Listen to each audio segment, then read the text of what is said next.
Hello, everyone. Shall we give it a couple more minutes to get more people on board?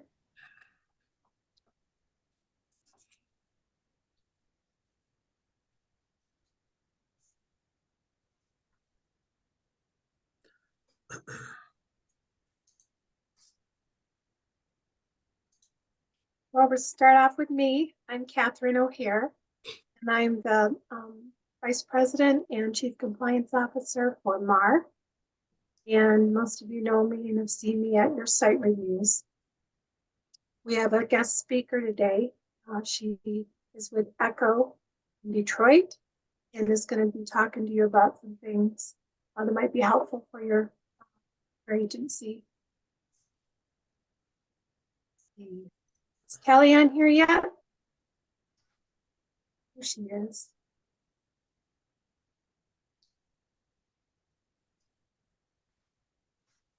There she is, Kelly. You're muted.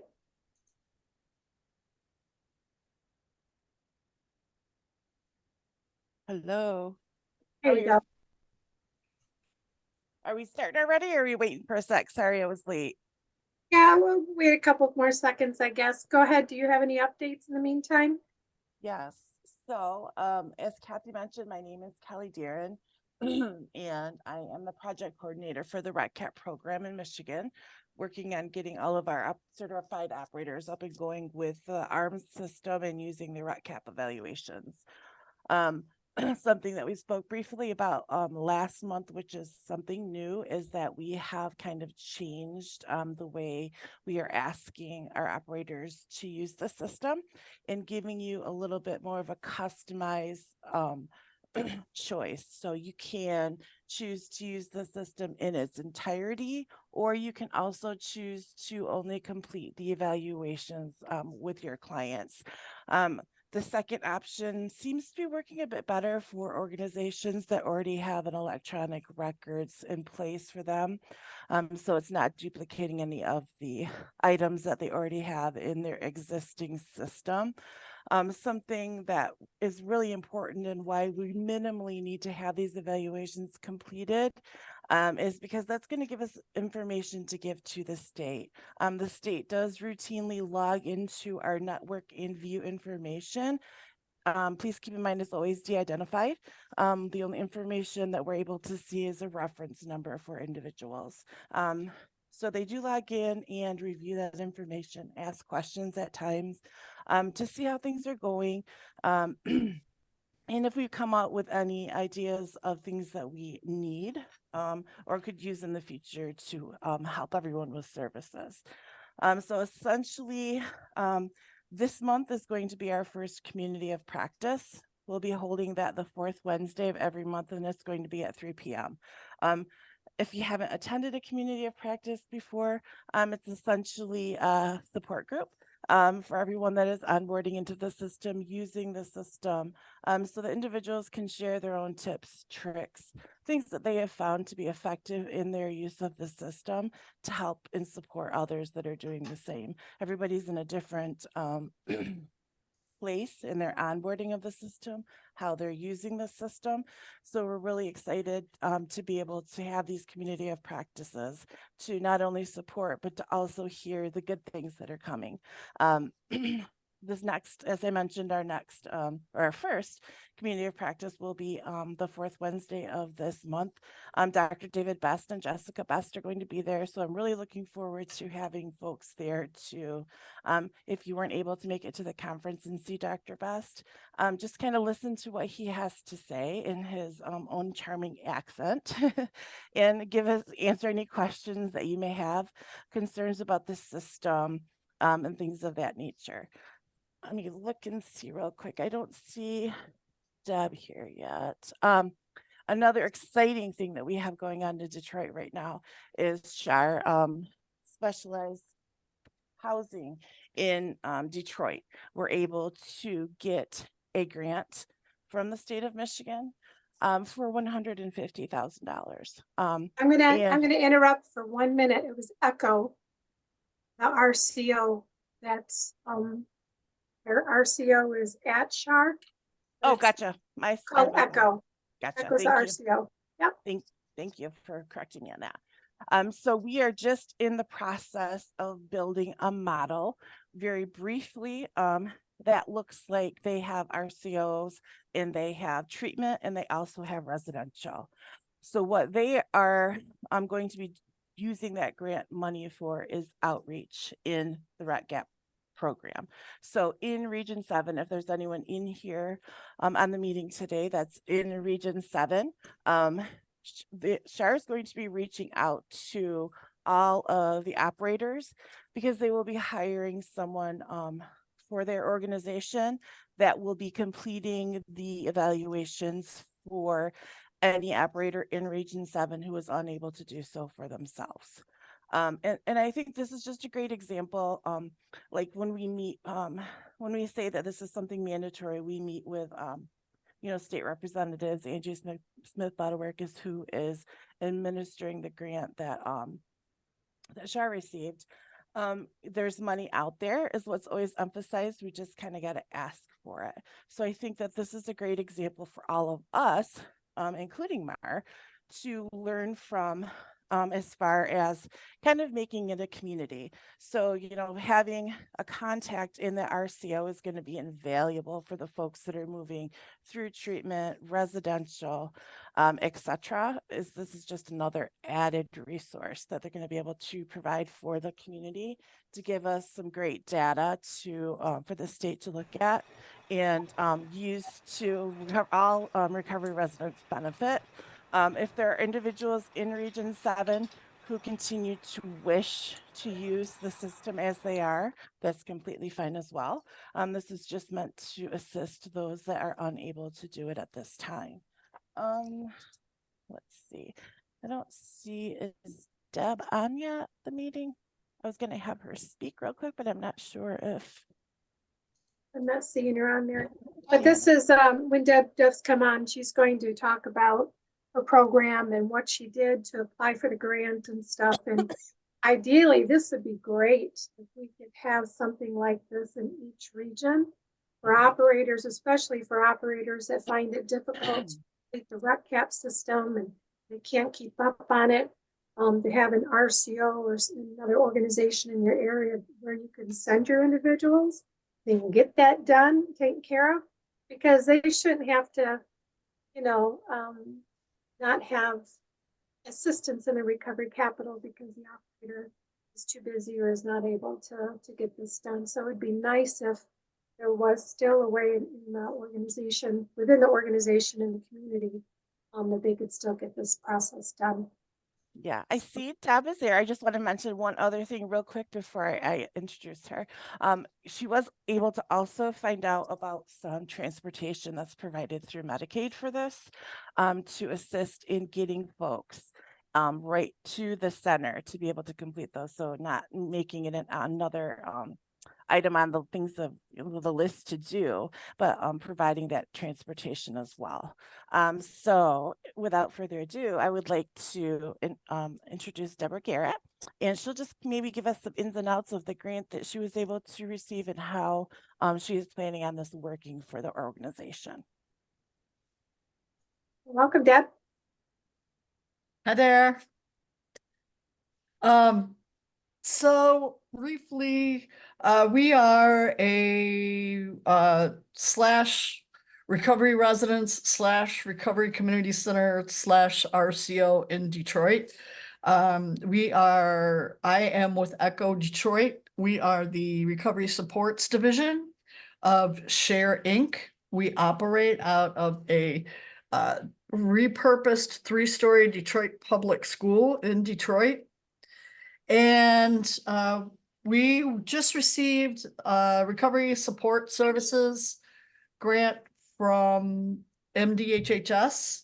And part of what we wrote into that grant was a recovery coach slash navigator to help people complete the initial RECCAP evaluations, because we can be kind of a, we have the space to be a hub of different types of all kinds of recovery stuff and are.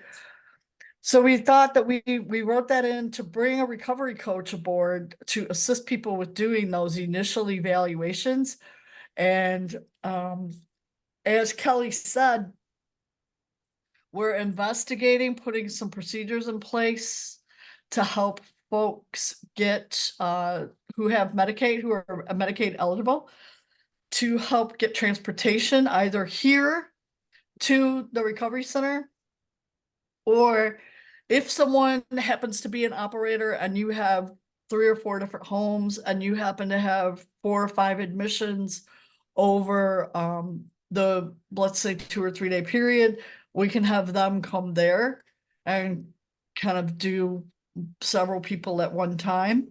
And another aspect of that I am also investigating with the state is what they call contingency management, which would mean some incentive for folks to complete the follow-up evaluations. So hopefully if we can give them a $20-25 gift card, that'll get them back here into the Recovery Community Center to complete the 60-90 day, the follow-up evaluations. So that's kind of, we had a meeting yesterday. We have the recovery coach on staff. The next step would be doing the training on the RECCAP system. He is acclimating himself to exactly what the RECCAP system is. And then we will be able to start making all of this available to the Detroit area operators. And we're glad to do it because we kind of found out that, a lot of the operators in this area being Medicaid, looking to Medicaid reimbursement to cover the cost of the housing. This isn't really something that they have the staffing and or the space to do. And we kind of do. So we thought it would be a good idea. And for those of you who do not have recovery coaching or do not provide recovery coaching services, we can also connect those folks with recovery coaches to recovery support services. So kind of we're hoping that it will be a win-win. The way that we saw this kind of working procedurally, and I welcome some feedback from you operators, because I know that it doesn't really matter what level of a home you are. There is somebody somewhere sitting down with these folks completing an agreement, intake paperwork, whatever that might look like.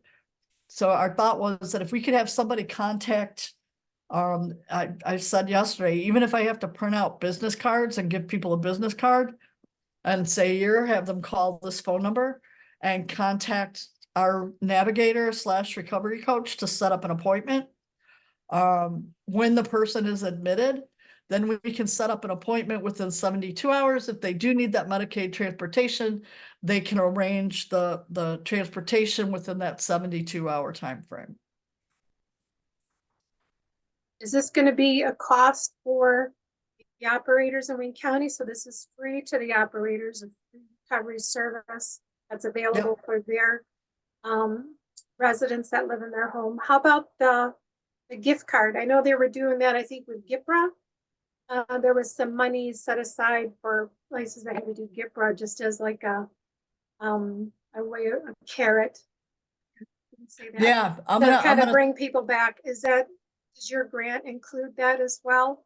It did not, but I'm gonna have a conversation with Angie Smith-Butterick at MDHHS and see if there are some funds available through the opioid abatement funds where we can offer that refer to that as contingency management for folks who, I mean, I've reviewed, I'm being in Detroit, DWIN is our local PIHP.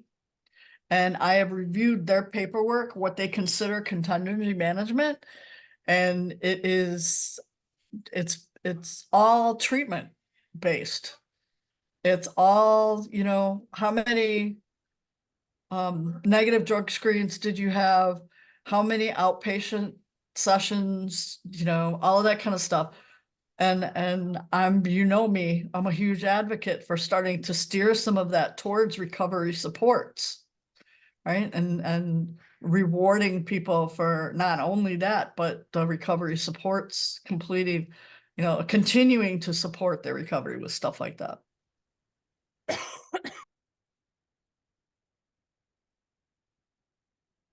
Does anyone have any questions for Deb? Or any questions on maybe how this is something maybe that you could get started in your area? Oh, can I go ahead? Go ahead. Hi, this is Crystal with the Mother's Touch. Thank you, Deb, for sharing your information. Now, I heard you mention the DHHS in Detroit. And I put in the chat, but if you can remind me, what was the name of the grant? Maybe I can find who here in Grand Rapids at the DHHS. I don't know that I might be able to contact because I do assist with getting our clients up into the Red Cap system. I do hold the peer recovery coach certification and things of that nature, and would like to see if we could get that type of support as well.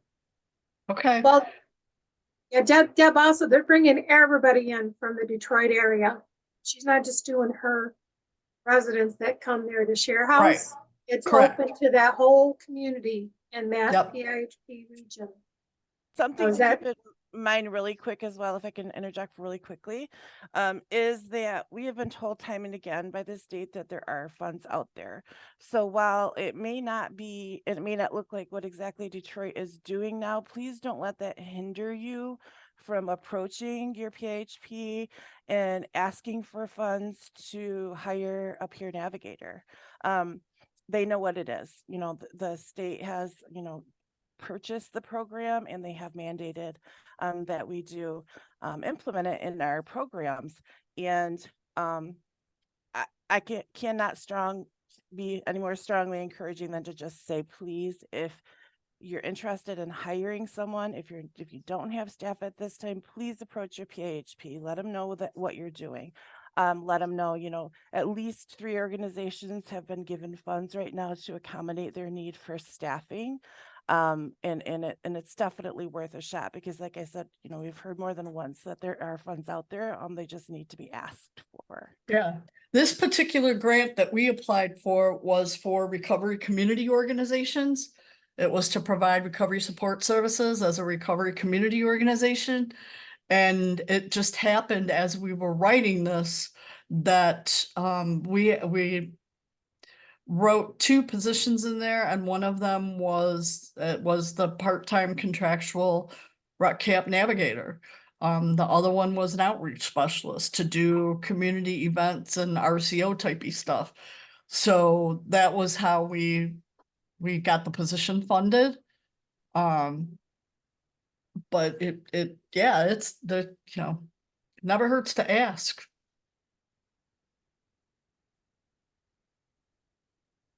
What was the name of the grant? Did it have a name? It was Recovery Support Services Competitive 24. So it was RSSC-24. Do you mind putting that in the chat? I will. The grant was due back a while ago. Yeah, I think it was November. So they've awarded the rounds for they've awarded them, and it's a short thing. It's from January through September, to the end of September. But we can spend that time gathering that information and create a case for keeping a position like that in place. And we can say, here's why collecting this information is important to what you do and how it's all related. Gotcha.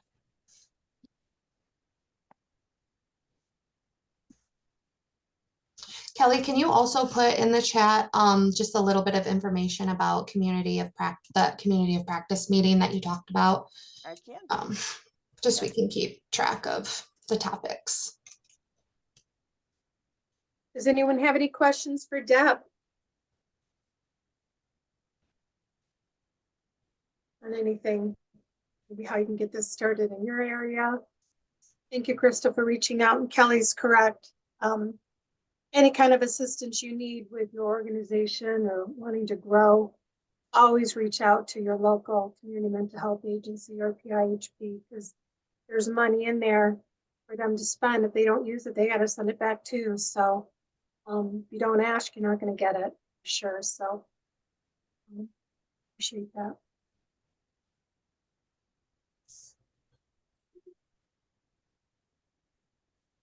We have Chris. Sorry. No, go ahead. I was just gonna say, I appreciate your time, everybody. One of our next steps, as I said, is getting our navigator trained on the RECCAP system. And we will be putting a flyer together for the local Detroit area operators on how you can, what that will look like and how you can contact our navigator to get an appointment set up to have them help with that evaluation. Again, this is going to help with transportation as well, correct? Possibly to and from? Well, here's what we know. We know that a very underused benefit that people have available to them who are Medicaid eligible is what was referred to as non-emergent medical transportation. So this falls under that category. So they can call the number on the back of their card and within 72 hours arrange a ride from a contracted transportation provider from their recovery home here And back. and back. And as I said, if we wind up, that somebody's got 3 or 4 houses and they've got a handful of people all at once, our recovery coach will come there with his laptop or tablet and get them knocked out. So That might be a nice option too. Yeah, please be sure to send us that flyer once it's created. I'll be sure to post it on the operator forum on Facebook Okay. and on our website, and so people can stay up to date with that. Yep. So when is this to get started, Deb? We are, I was on a meeting yesterday with the RECCAP folks and Jessica. So as soon as we can get like the actual platform set up and get our navigator trained and get word out to all of the local operators and all of that good kind of stuff, we're ready to roll. Awesome. Thank you. Thank you for doing that and for taking the time to meet with us today. Oh, of course. And for all you do, I really appreciate you coming on today, Deb, and sharing with us. No problem. Looking forward to it. I'm excited. If anyone thinks of any questions, just be sure to put them in the chat, or feel free to email me afterwards, or email Deb. She put her information in the chat, and just let her know. Do you have anything else, Kelly, you'd like to add on RECCAP or anything new going on? I think that's the freshest and newest information. We're just continuing to onboard and get some information back in. I see some folks in the chat that I haven't been able to get in touch with either by email or phone call. If that's the case, if you could please reach out. It's only going to make the process that much easier. It's really the way we've kind of customized it. It can really be far less time intensive than if you do decide to use the whole system. Like I said, for the individuals that don't already have their electronic medical records type of thing. So I will put my email in the chat as well. And if we haven't talked, I have definitely tried to email or call. I might have like a wrong email address. I haven't had anything returned. So yeah, just give me a shout out and I'd love to chat with you. Kelly, I'm going to have you call out the names. Who are you trying to get that you're seeing on here? A lot. Well, call out some names. Let's get them out there. Well, a lot of people I need to follow up with. We got started in the process and kind of got to a certain point and dropped off. So I've been sending out some follow-up emails. So if I could hear from Catholic Social Services, Reach Silver Living, Abundant Community Services, quite a few folks are on here. Let's see. You want to go ahead and or- put the organizations in the chat? So they can see here on the chat while we're finishing up our meeting today. They can see that they need to reach out to you specifically. Yep, I can do that. Thank you. All right, Kayla, introduce yourself and you have any updates on anything? I'm Kayla. I'm the project manager with MARR, as a lot of you know by now. Speaking of like different programs and different contact information, I did want to just put it out there that we are having several issues with programs either changing their operators or changing other contacts or things about their program, but not notifying MARR. We definitely need you to notify us as soon as you know of any kind of change. If you are a program operator and you know that you're either going to be retiring or maybe not going to be with the program anymore and you're going to be having a replacement, it is incredibly important that we have that name, email, and phone number. We need to be able to get a hold of you and make sure you're keeping up with your program certification requirements and that kind of thing. I also wanted to put it out there that those training modules that everyone had completed, that is another thing that if you leave and you're the only one that completed it for your program, you are going to have your replacement complete that as well, or somebody else in the program complete that. So it's incredibly recommended that even if you've already completed those trainings for your program, that you have other people do it too. So if somebody leaves, then there's still somebody that has done it for your program. So you don't have to keep doing it. You know, it's required for each program now, and it is mandated to have at least one person within your program that has completed those trainings. We need to have that knowledge of MARR and NAR standards and everything like that aware with everybody and within your programs. So definitely keep up with the contact information. If you add or close a residence, if you change your bed count, if you change addresses of any kind, we need to know that ASAP. It needs to be updated in Certimi. It needs to be emailed to Catherine, Jeff, or myself, or all of us. And we need to be able to keep up on our end too, on our website and in our own personal documents, what's going on with your programs. The website too is another one. I think I mentioned this last time. Definitely go on our website. If you haven't, like maybe every couple of months, just make sure that your program fees are up to date on there, that they're the correct fees, and that your program description is still accurate. The contact information is still accurate. So we have the most accurate representation of you for potential clients that are going to be contacting you. We definitely have received notice that, hey, I've tried to contact this program. Their updated information isn't on there. I've had to reach out to people and get that. We just don't want it to happen. We don't want that to happen. So definitely just keep up with that as best you can. I know everyone's busy and it's kind of hard to keep everyone like in your mind when it comes to things like that, but it's extremely important. So if anyone has any questions or if anyone has any updates to anything, please feel free to email me after this meeting and let me know, and I'll get those things updated for you. So does anyone have any questions? I do. I have a question. This is Okay. Crystal. Hi. I just wanted to make sure, someone reached out to me and I just want to make sure it's not a scam. Mhm. Someone reached out to me and said that they were, it was suggested by MARR to contact me about how to operate a recovery residence and things like that. And so I just wanted to ask, is that something that MARR would do? We frequently refer people to our accredited operators page. That's another good point. So thank you for pointing that out.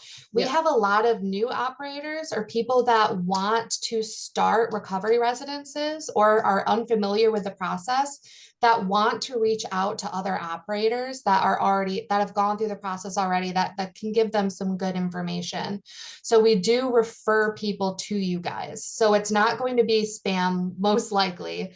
If they say that MARR said I should reach out to you, that's typically what we do. If they have questions about maybe your area, I know there was someone that reached out with questions about the Lansing area recently, and where to start up a program, where there's a need, what the process is for any kind of funding, that kind of stuff. So there will be people periodically reaching out to you guys here and there. We do get a lot of emails through the website about that. So Thank you. you're welcome. Yeah, when I get calls personally, what I do is I just refer them to the list.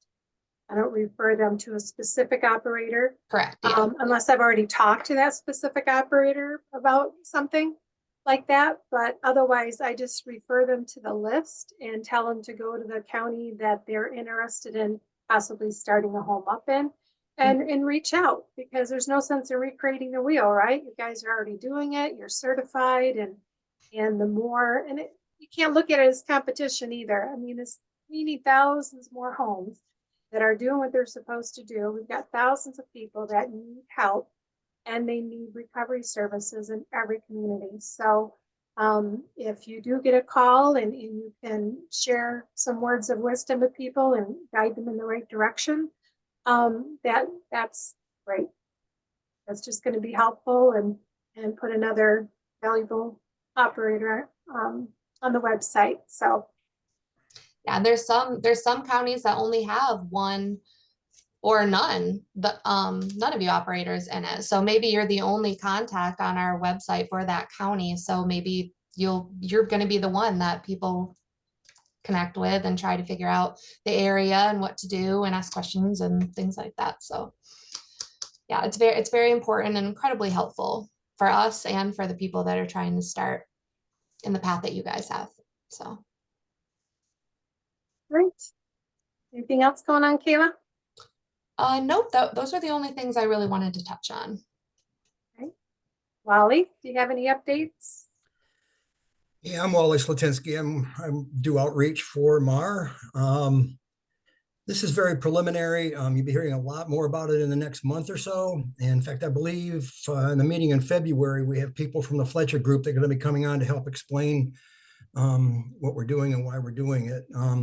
They have created a survey that's being used nationally in all the MARR accredited states and all the NAR accredited states. I mean, which MARR is one. They've used it so far in West Virginia, and it's generated some really, really interesting information that they're going to use to go to the state government to help to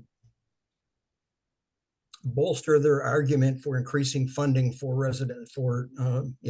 recovery residences. And we are also very hopeful for that. So you will all be receiving an email within the next 3 or 4 weeks, probably, that will explain exactly what it is. And it's coming from a Fletcher group. They've designed this survey in conjunction with the University of Kentucky.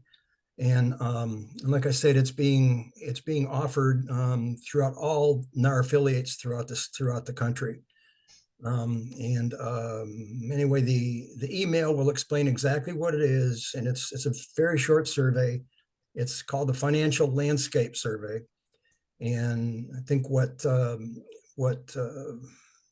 instigated it, and one of the reasons why we also wanted to get involved, is because in discussions with recovery residences, there are a number of them that have made the statement that if it wasn't for funding that they've been able to generate from outside sources, donations and gifts or whatever, that they we're very likely not be able to make it. So it's very important that we get all of that information so we can use that in our discussions with the state in terms of increasing the money that comes to recovery housing. So please pay attention to it if you have any questions about it when it comes out. You can probably wait until after the February meeting, because both the people from that have developed this survey will be on the February meeting, and they will be explaining the survey and explaining the process and all that stuff. So, and then we can answer any questions that you have subsequent to that. So anyway, I know we had the preliminary meeting yesterday with them. So this is kind of the first time that we've had the information to be able to begin to pass it on. And I know it's not a whole lot, but the survey was very, very, very interesting, and it's asked a lot of questions that specifically lead themselves to help to understand what the financial landscape of recovery housing in Michigan looks like. That's it. Awesome. Thank you. Yeah, we're looking at, it'd be nice for the recovery residences to get paid minimum $30 a bed day versus what some of the other rates are. They're all a little bit different. Some of the highest I think I'm aware of is $28 a bed day, which is good. But there's a lot of overhead and a lot more resources that can be provided to our residents if you guys have more assistance. So like Wally said, please participate. And if you get an email, please reach out and participate. And I don't think, I haven't seen Jeff on here. I don't think he's on. Okay. But Jeff's also working on working with the state in terms of developing some, for example, I mean, in my discussion with one of the recovery residences, they had a home that would be able to handle 9 men. But the local ordinances would only allow them to put 4 in there.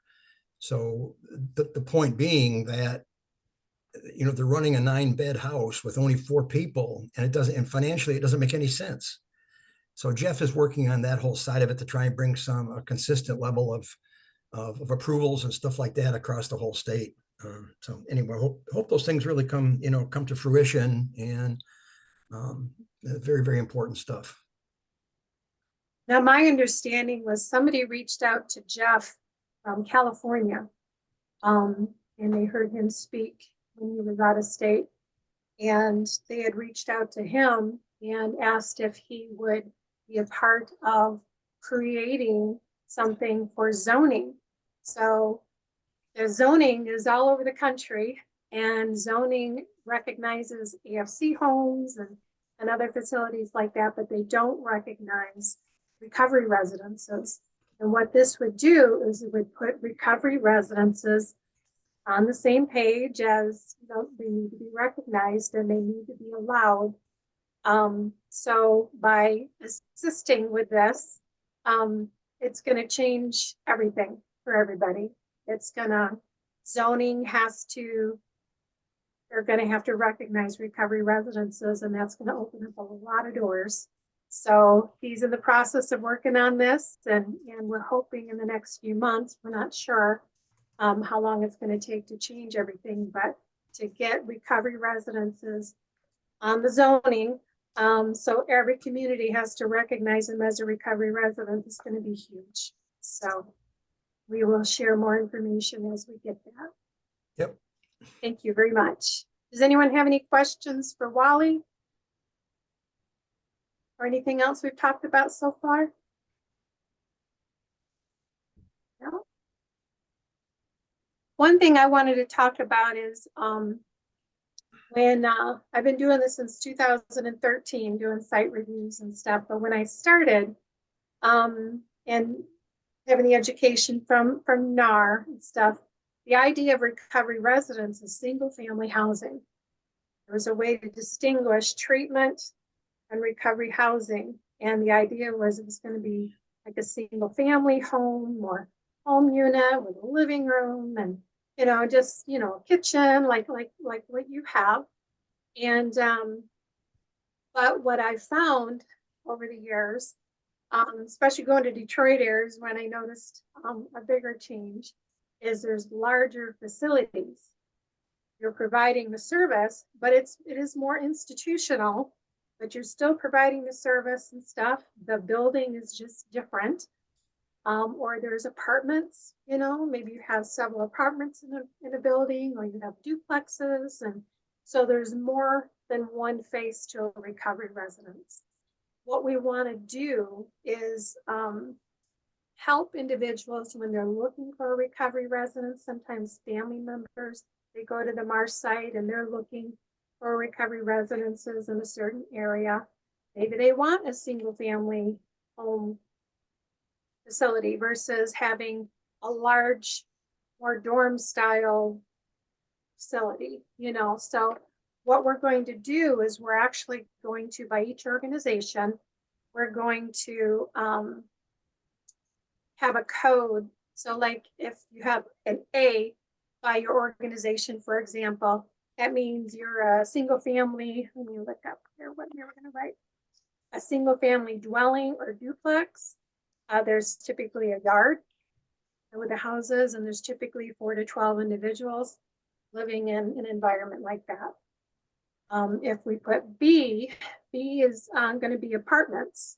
So if you have apartments, part of your organization, some of you will have A, B, and C by your organization because you have all of it.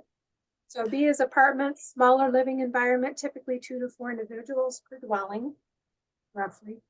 Or C is a large building, more of an institutional living environment with dorm style rooms. So we're going to have a description on the MARR site what A, B, and C is. And if they're looking for an apartment, they'll go to the organization and the county that they're interested in, and they're going to be looking for B, or they'll be looking for A, or they'll just call no matter what it says. But I wanted to get some input from you as operators on some verbiage. What would be kind of the best verbiage to put as a description for A, B, or C? So one thing I thought that we need to try to maybe come up with a different way to explain it is C, the large buildings. I don't want it to look like it's institutional, and it's kind of like treatment, except you have community access. So is there another way we can word things for maybe facilities that are very large? Is dorm style appropriate? Because I feel like that paints a pretty good picture. Well, Yeah. dorm style is a lot of the large facilities, they have these huge rooms and they might have 10 bunk beds in one room. And that's very dorm style, So go ahead, Preston.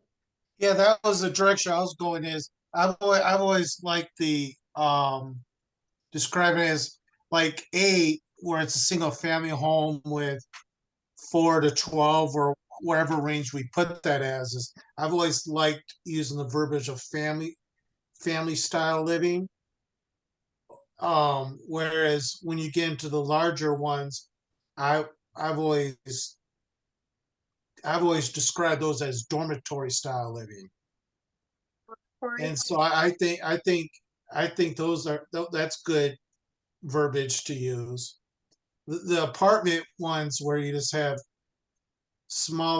basically smaller living conditions, we could probably, where you have maybe 2 people or 3 people per apartment, maybe something about small population or small group size. Maybe we could go in that direction to describe the C group. If C that's group the or B apartment group? group. B group, B would be apartments. So A Yeah. would be single family housing and duplexes. Yeah. B would be description of apartment Yeah. living. And then C would be more of the larger facilities where, Yeah. there's more dorm style. Just so Yeah. that people kind of get a picture of what it is. I mean, some people don't Yeah. want to go to a place like that. They want to go someplace like they'd be going home, so, or maybe they want more of their own feel of an apartment, a smaller setting. So this would kind of give them an idea of what organizations actually offer. I agree with Ginger and Crystal in the chat with the idea that single family housing sounds kind of confusing, but calling it maybe family style housing instead of single family home. That's a good idea. That was Jeff's version. He said single family housing, so that's why I put that on there. As far as like a regular house goes, yeah, it's considered that, but Yeah, as Yeah, far because as there's a recovery yard, it's residents. got a yard, and sometimes there's a fire pit out back, or you have Yeah. a garden and Single stuff family like that. home though sounds like it's one family that's in recovery that is going to be at that home. Well, that's what it is. It's a family unit. You've got maybe 6 to 12 individuals all living together, and they're a family unit, Right, right. But which is what the zoning is going to have to recognize them as mhm, well, eventually. yeah. So good feedback. Oh, Jason Darlene, said I'm neighborhood going to reach family. out to you, Darlene. I'm here. Hello. Hi. As an operator that has large facility, Uh-huh.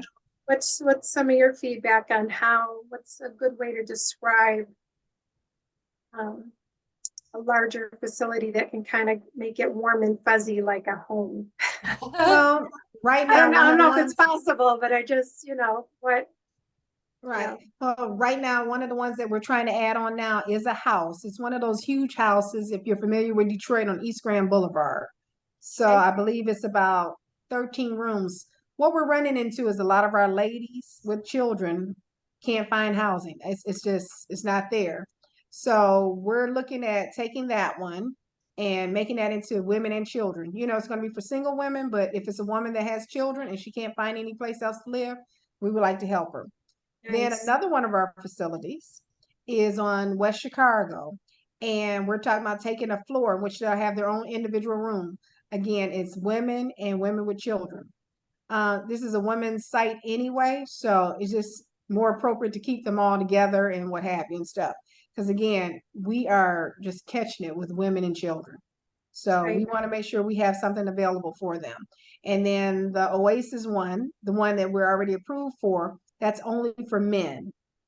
So we got to keep the sexes, I hate to say it, separate, so nothing else happens.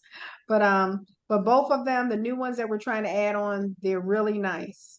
And I think the house is that family atmosphere, with the fireplace, with the family room. So it's the proper setting. The other ones, we're giving them sort of like an apartment like, where they have their own room. Some of them have their own bathroom in their room, and some of them, we make sure that we got the appropriate ratio to clients on the floor. And then also they got a workout room, they got a computer area. Both places, all three places have a computer area where they can check in with their doctor if it's court or any other type of places. And it's good for NAAA meetings that's going on now at both of the sites right now. So people from the community are coming there already for AANA meetings and Yep. stuff?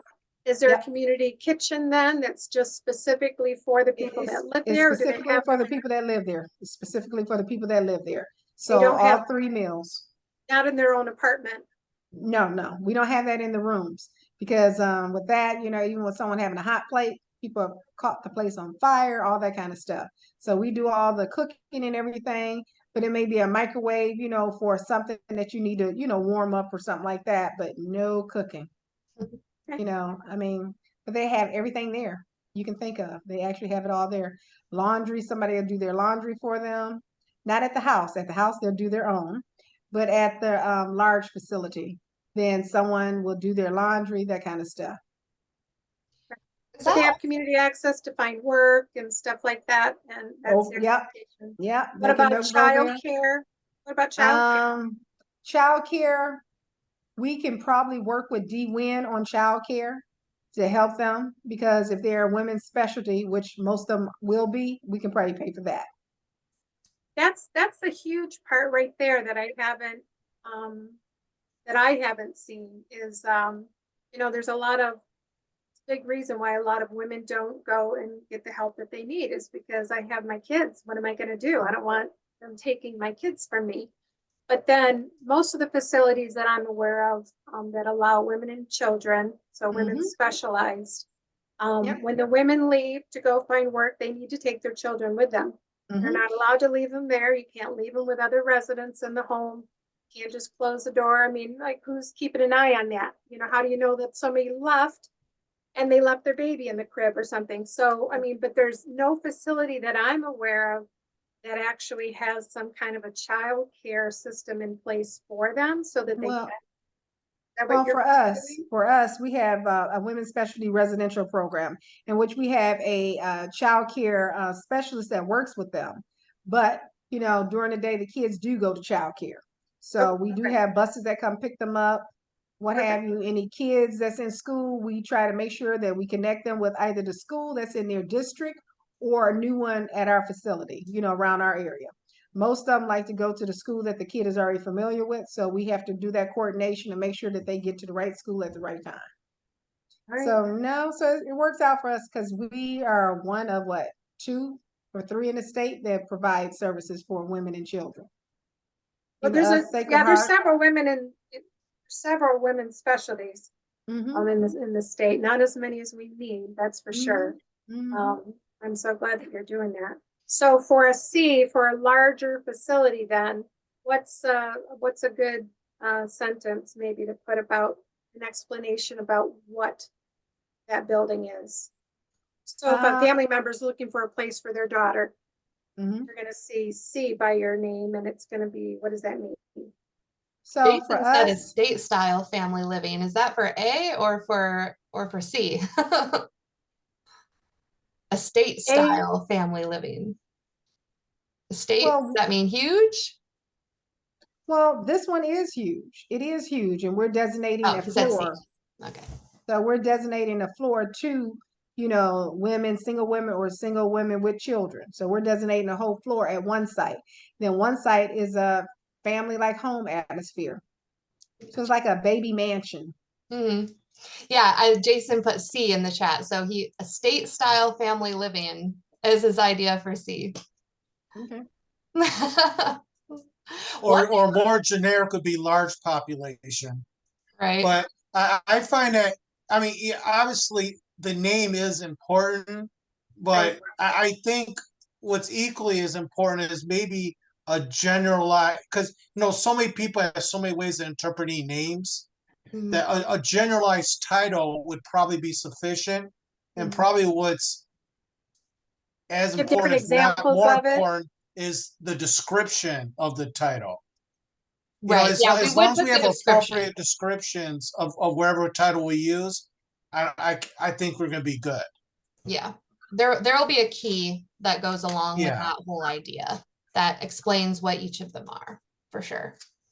And each organization, don't forget, you know, we want you to write a blurb for the MARR site as well underneath your organization, explaining what services you provide and stuff, so that when they are looking for something that's going to fit their needs, it's giving them a description of you know, are they going to know, is this something that's going to work for me, or maybe I want something different. So make sure, if you haven't done it already, if you to update a description of the facilities that you have, especially if you run different types of facilities, A, B, and C.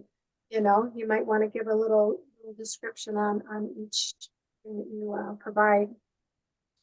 It sounds like we have to look at the marketing of adult foster care facilities, and they might have all the descriptions and names and titles that we would want to use. Maybe, yeah, you just bought one, didn't you?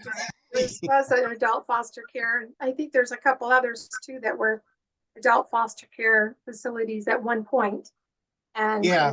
now it's something different, but it's more of a larger facility. I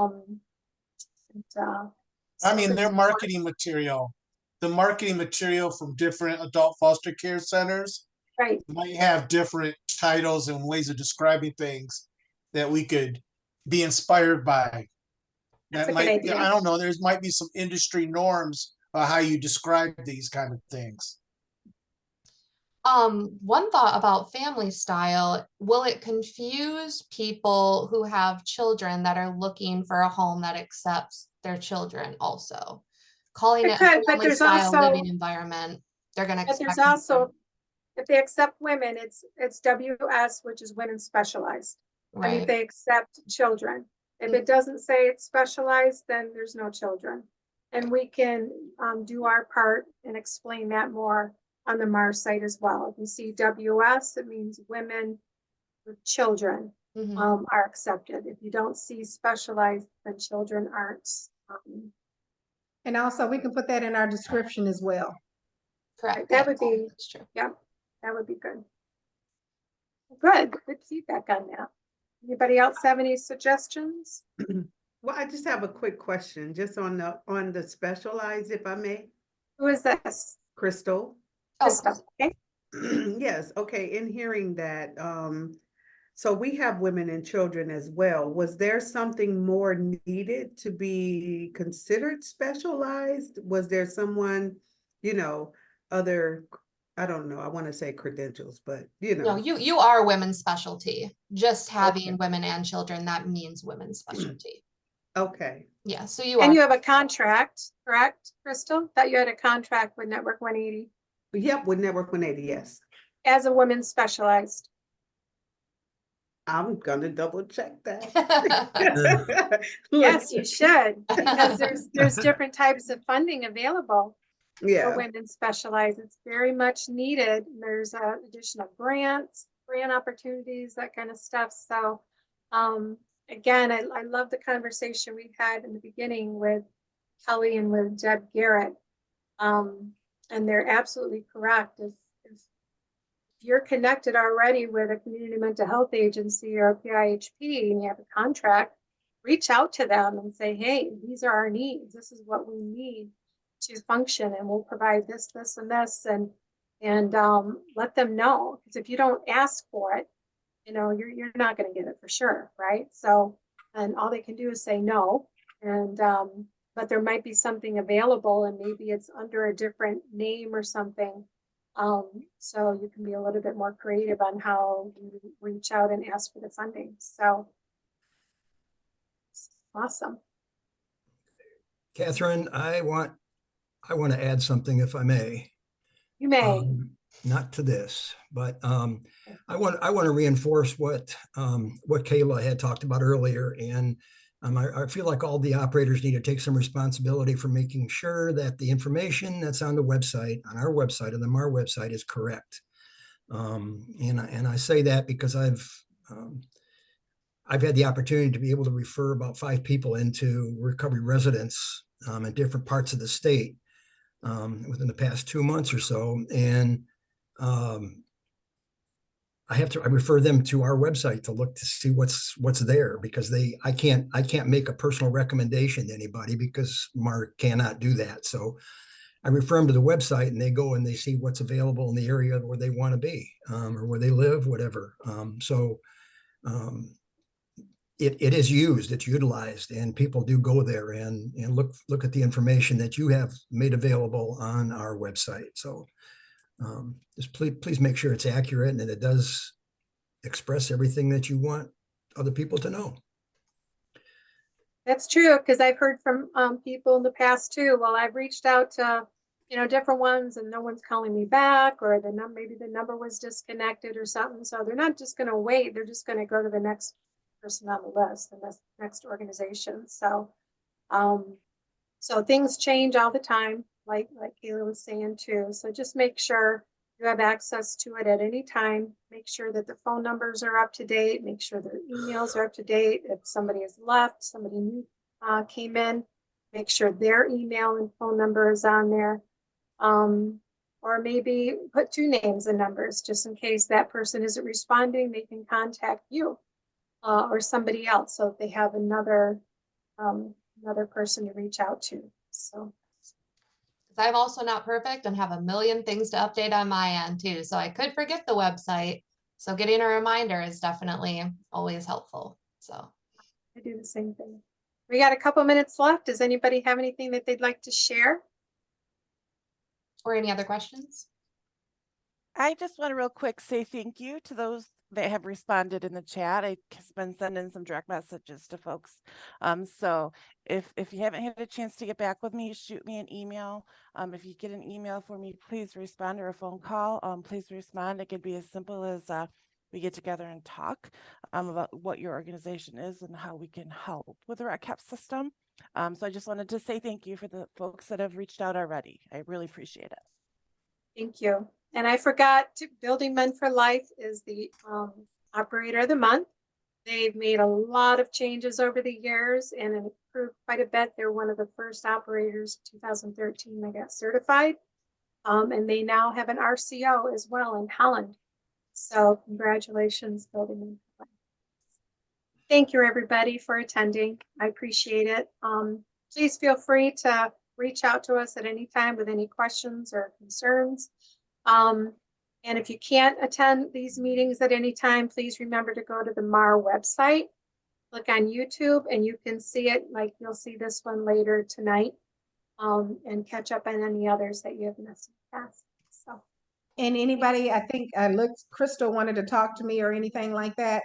Anybody, you know, feel free to give me a call or what have you. Okay, Thanks, thank you, Darlene. Darlene. thank you all. All right, bye-bye. Bye, everybody. So What's the Kayla, see name? if I put everything in like I'm supposed to. I'm Darlene Owens from Detroit Rescue Mission Ministries, Vice President of Treatment Programs. Thank you, Darlene. All right, thank you. Thank you, Sorry about that. guys. Bye-bye, everybody. Thank you, everyone.